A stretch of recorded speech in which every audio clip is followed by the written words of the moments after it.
বাবা, একটা ফুল হাতা জামা পরতেই যেন জিভ বেরিয়ে যায়।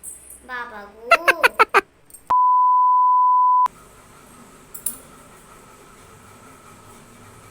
Hello everyone, good morning. দেখো সকাল সকাল চলে এসেছি কিচেনের মধ্যে। এখন লুচি আর ছোলার ডাল করবো। আজকে যেহেতু সানডে, হাজব্যান্ড বাড়িতে আছে, তো লুচি আর ছোলার ডাল করবো। Aunty good morning. তোমরা সবাই কেমন আছো? আমি ভালো আছি। আমি এখন লিখতে বসেছি, আর আমার মা এখন সেই ফাঁকে এখন হচ্ছে লুচি বানাবো। লুচি না কচুরি? লুচি করবো। কচুরির মশলা টশলা কিছু নেই, তো কচুরি কোথা থেকে করবো? লুচি করি, লুচি আর ছোলার ডাল করি। যাও তুমি গিয়ে লিখে নাও, যাও যাও। আগে তো সবসময় খালি লুচি আর ঘুগনি করতে, এখন আজকে না, মটর টটর কিছু ভেজানো হয়নি, হুট করেই প্ল্যান হলো। ছোলার ডালটাকে দিয়ে দিচ্ছি প্রেশার কুকারের মধ্যে, দেখি সেদ্ধ হয় কি না। যেহেতু আধ ঘন্টা আগে ভিজিয়েছি, মিনিমাম ঘন্টা দুয়েক হলে বা ঘন্টাখানেক হলে তবুও একটা ঠিক আছে।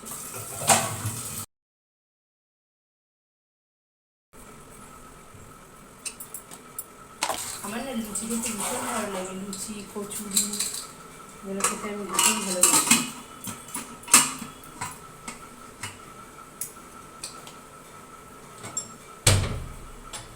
রুটি ভালো লাগে না, কিন্তু লুচি কচুরি পরোটা এগুলো খেতে আমার খুব ভালো লাগে।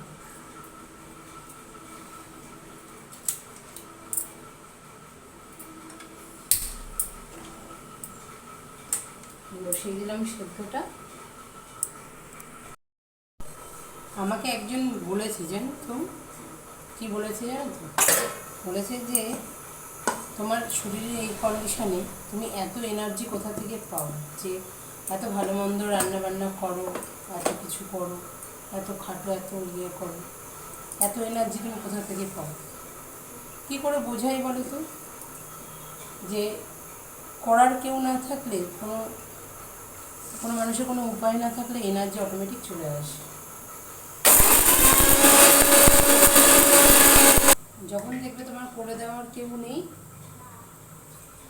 কোনো কেউ মুখের সামনে কেউ কিছু করে দিচ্ছে,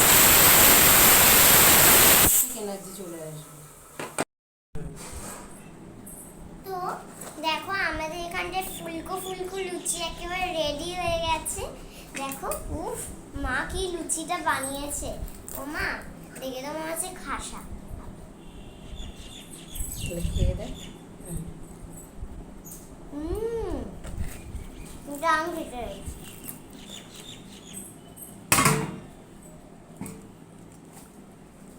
তোমাদেরও ইনভাইট রইলো।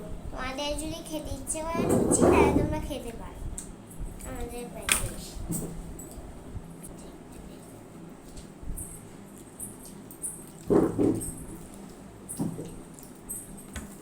কি হয়েছে? ওই বাড়ি থেকে ছোলার ডাল কি হয়েছে? হেভি ছোলার ডাল করেছে।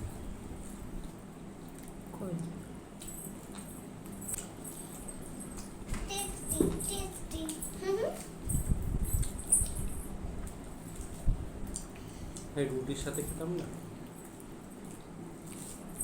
ভুলে গেছি।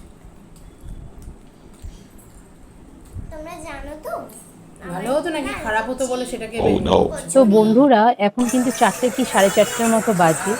আর আজকে যেহেতু রবিবার, তাই আজকে সকাল থেকে কাতারে কাতারে মানুষ যাচ্ছে বাবার মাথায় জল ঢালতে।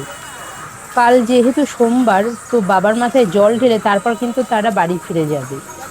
কত মানুষ বাঁক কাঁধে নিয়ে যায়, কেউ আবার বাঁকের মধ্যে জানো তো ছোট ছোট বাচ্চাদেরকে নিয়ে যায়। যাদের মানত থাকে সেসব ছোট ছোট বাচ্চাদেরকে বাঁকের ভেতরে বসিয়ে তারপরে বাবা মায়েরা কাঁধে করে নিয়ে যায়। আমি কিন্তু প্রতি বছরই এখানে আসি, আর এই বছরই বা বাদ থাকে কেন বলো? আমার হাজবেন্ড কিন্তু অনেকবার বারণ করেছিল, যেহেতু এতটা ভিড় হয় ওখানটায়, কে ধাক্কা মেরে দেবে, কি হবে এই অবস্থাতে।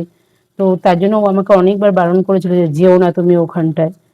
তো আমি অনেক আবদার করি এখানটায় এসেছি, জোর জোর করে, কিন্তু বেশিক্ষণ ছিলাম না, তাড়াতাড়ি করেই বাড়ি চলে গিয়েছিলাম। তোমাদের দাদা মাঝে মাঝে কি বলে জানো তো, যে তোমাকে দেখে কে বলবে 8-9 মাসে প্রেগনেন্ট, সবাই এই অবস্থায় সোজা হয়ে দাঁড়াতে পারে না, আর তুমি কিনা এইসব করে বেড়াচ্ছ। এই যে দেখছো সবাই বাবার মাথায় জল ঢালতে যাচ্ছে, রাস্তার দুধারে কিন্তু অনেক খাবারের স্টল বসেছে জানো তো। কিছুটা পার্টির তরফ থেকে খাওয়ায়, কিছু পাবলিক নিজের পার্সোনালি খাওয়ায়, আবার ওষুধের ব্যবস্থা থাকে, তারপর মানে ডাক্তার টাক্তার সবই থাকে।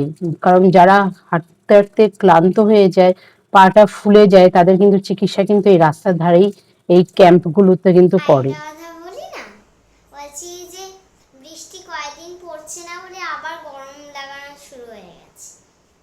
আর এই সময় ওরে বাবা, একটা ফুল হাতা জামা পরতেই যেন জিভ বেরিয়ে যায়। Oh my god.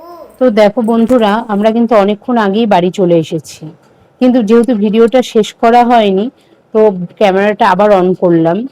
তো ভিডিওটা আর বড় করছি না, ভালো লাগলে লাইক, কমেন্ট, শেয়ার এবং সাবস্ক্রাইব করে দিও, আর পাশে থাকা বেল আইকনটি অবশ্যই প্রেস করে দিও। আবার দেখা হচ্ছে পরবর্তী ভিডিওর সাথে, ততক্ষণ সবাই ভালো থাকবেন, সুস্থ থাকবেন, নমস্কার।